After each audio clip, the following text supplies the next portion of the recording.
మా ఫ్యామిలీలో ప్రతి ఒక్కరు మా బాబా వెనకాల ఎప్పుడు చిరంజీవి గారి దగ్గర నుంచి ప్రతి ఒక్కరు ఎప్పుడు ఉంటుంటారు.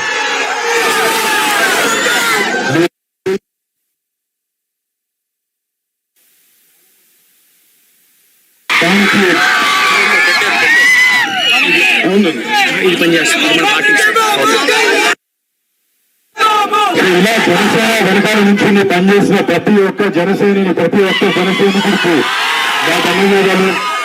నేను మీలో ఒక్కడిని కళ్యాణ్ బాబాయ్ కానీ జనసేన కానీ ఎప్పుడు ఏం కావాలన్నా కూడా ఒక చిటికేసి మీకు ఉంటాం. అండ్ డెఫినెట్లీ బాగా జనసేన మేము ఎప్పుడు ఉంటాం. మీరు చూశారు, అధికారంలో లేకపోయినా మన కౌలు రైతులకి కష్టాలు వస్తే ఏ అధికార పార్టీ రాలేదు, కానీ జనసేన ముందుండి పనిచేసింది. అలాగే మత్స్యకారులకి ఏదైనా ప్రాబ్లం వచ్చినప్పుడు కూడా ఫస్ట్ కళ్యాణ్ బాబాయ్ ఉంచున్నాడు.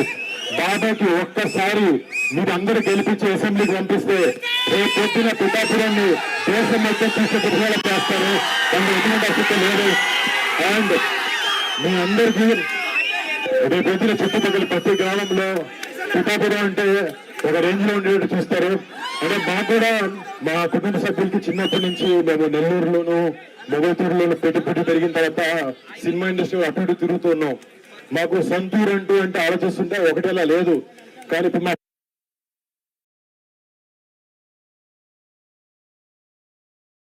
మీరు అందరినీ బాగా చూసుకుంటారు, ఒక నమ్మకం భరోసా మీకు ఎప్పుడు ఇస్తారు ఉంటుందని కోరుకుంటూ సెలవు తీసుకుంటాను.